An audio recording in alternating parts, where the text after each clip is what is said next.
Bienvenidos. Por si se acaban de incorporar a algún telespectador, hoy estamos hablando con Dos Tacones, con Miguel Ángel Guzmán, que es el viceconsejero de Salud de la Junta de Andalucía, con Leticia Tebul, Noelia Losada y Mar González. Estamos chequeando la sanidad. Viceconsejero, ¿alguna apreciación de lo que hablábamos antes de la publicidad o abrimos otro melón? Abrimos el melón de la salud mental, que, por ejemplo, Mar ponía el ejemplo en pausa, en publicidad. Sí, es cierto que en Andalucía tenemos una ratio bajísima de psiquiatras y psicólogos por habitantes. Creo que está en 6 psiquiatras por cada 100.000 habitantes y 4 o 3 psicólogos por cada 100.000 habitantes. Está muy por debajo de la media europea. Sin embargo, la media europea tampoco está respondiendo a todas las demandas. Además, la gente simplemente ni lo intenta muchas veces. Y muchas veces el problema es que la gente, en vez de intentar tener una psicoeducación, que es lo que te ayuda a un psicólogo, terminamos en una medicación extrema, ¿no? Cuando hay casos que a lo mejor no serían necesarios. Pero por la falta de una atención adecuada, pues terminamos, lo más sencillo, ¿no?, es tomar el químico. Lo más sencillo es a la vez también lo más costoso, ¿no?, a niveles de implicación para poder desarrollar algunos trabajos intelectuales. Entonces, eso tiene que cambiar desde ya. La salud mental tendría que estar en el centro. Se intentó desde el gobierno central, el famoso vete al médico, ¿no?, del diputado del otro partido, con una extrema falta de sensibilidad hacia ese tema.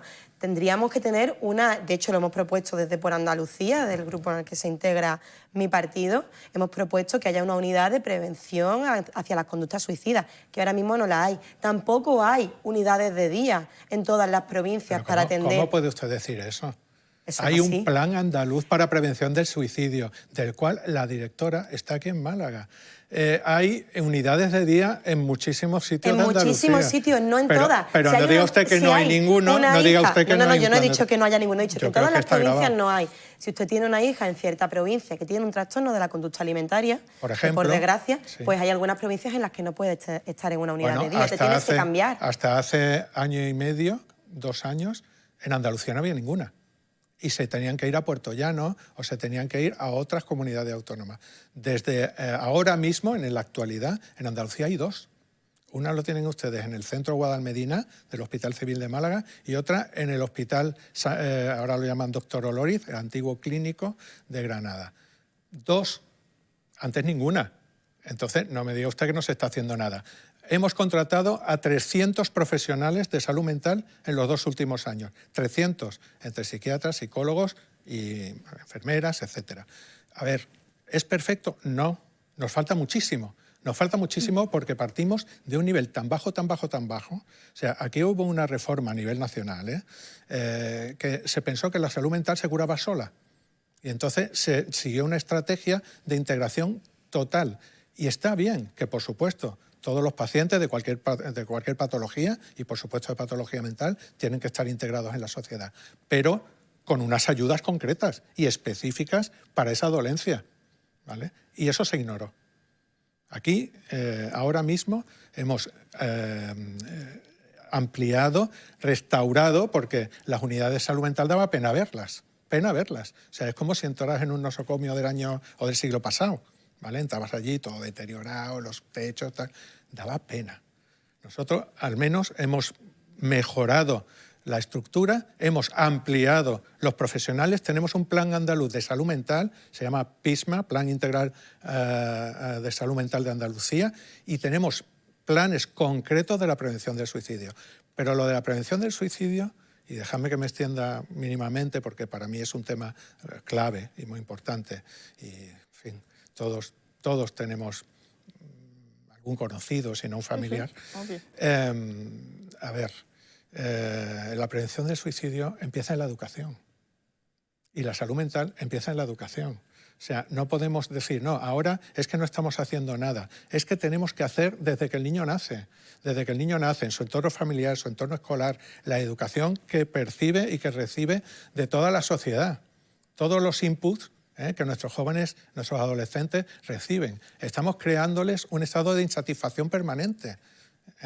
No le estamos haciendo independientes. Les tenemos que educar en ser seres humanos independientes, con su propio criterio, con sus propios sueños, con sus propias expectativas, ¿vale?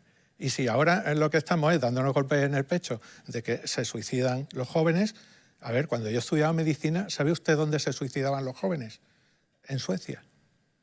¿Por qué? Porque allí habían alcanzado el máximo nivel del estado del bienestar.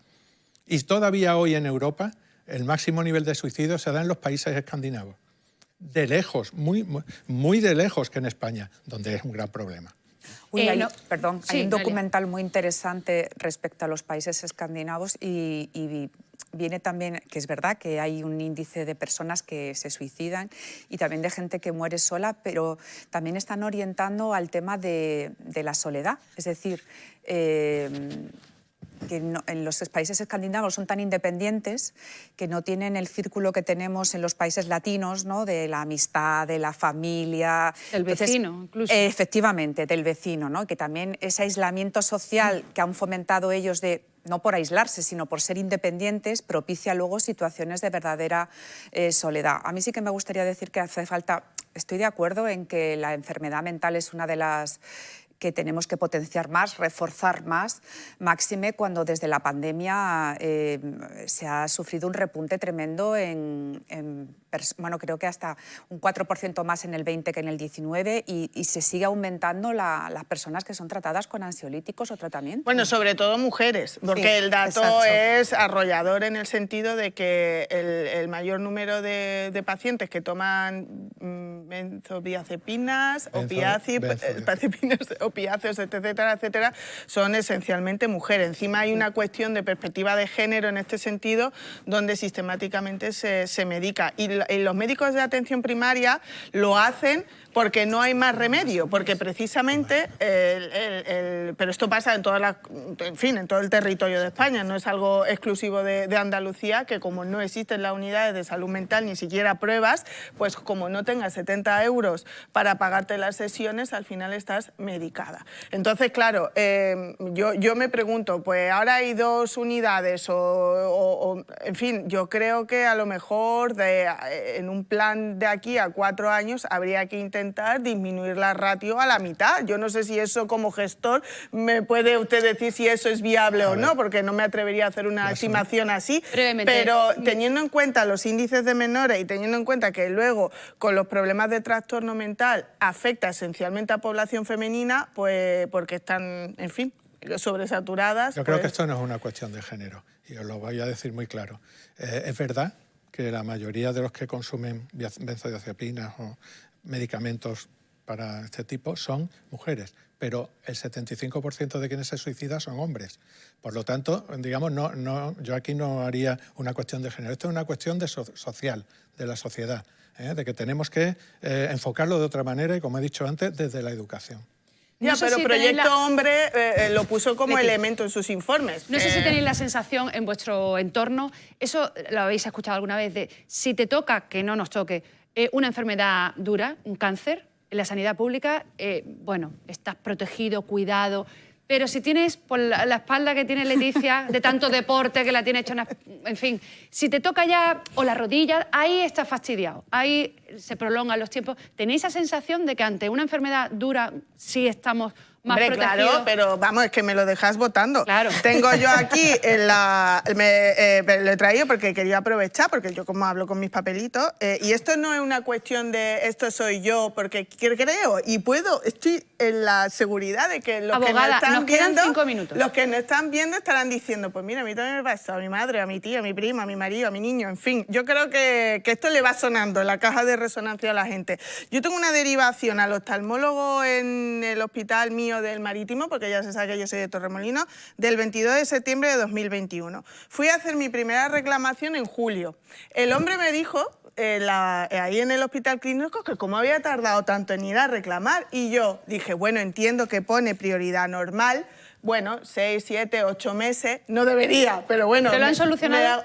No, he tenido que volver a llamar a principios de octubre y la respuesta de la trabajadora es que no podían abrir el quirófano y entonces lo que iba a ser una cosilla de trámite, pues a lo mejor ahora me van a tener que echar puntos en el párpado. Y eso es lo que no me parece, o sea, es que no entiendo de algo que es normal, hagamos un problema, porque no tengo por qué tener cáncer para que se me atienda en un periodo razonable. Noelia, sí que es y ahora cierto que hay dejamos esa de creencia y además es una creencia que creo que es acertada, que es cosas graves, vete a la Seguridad Social, y cosas más superfluas, más de seguimiento, pruebas diagnósticas, cosas que sean más livianas, ¿no?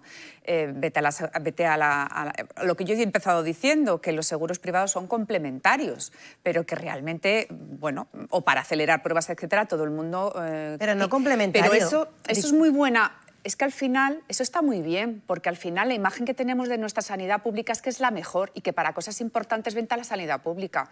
Por lo tanto, al final lo que tenemos en la retina los españoles es que nuestra sanidad pública es magnífica, que en ciertos casos se retrasa y a lo mejor te tienes que hacer la radiografía en la privada, pero que te van a atender en el mejor sitio posible en la sanidad pública. El mejor sitio posible, sin duda, pero no puedes decir que es complementario. En realidad lo que tendría que ser es subsidiaria, es decir, lo que no puede responder la sanidad pública, que pasase a la privada, a la concertada, de la forma que sea. Pero lo que estamos viendo es que se están derivando asuntos que se podrían tratar perfectamente en la sanidad pública. Y lo que hay que decir a los telespectadores, que yo creo que pueden estar flipando un poco, porque si se están reflejando en alguien, posiblemente es en Leticia, por lo menos los que estén adscritos a mi centro de salud, porque además el tema que decía, Mar, que nos queda unos minutos. que decía el viceconsejero suena más a beneficencia, ¿no? Estamos quitando puestos estructurales porque, perdonadme, pero es que se despidieron 8.000 sanitarios hace un año. Venga, que son y muchas además cosas y tiene que cubriendo contestar. puestos COVID y en realidad Miguel los Ángel. puestos COVID eran sistemas estructurales. Estaban respondiendo a necesidades estructurales del sistema. Miguel Ángel.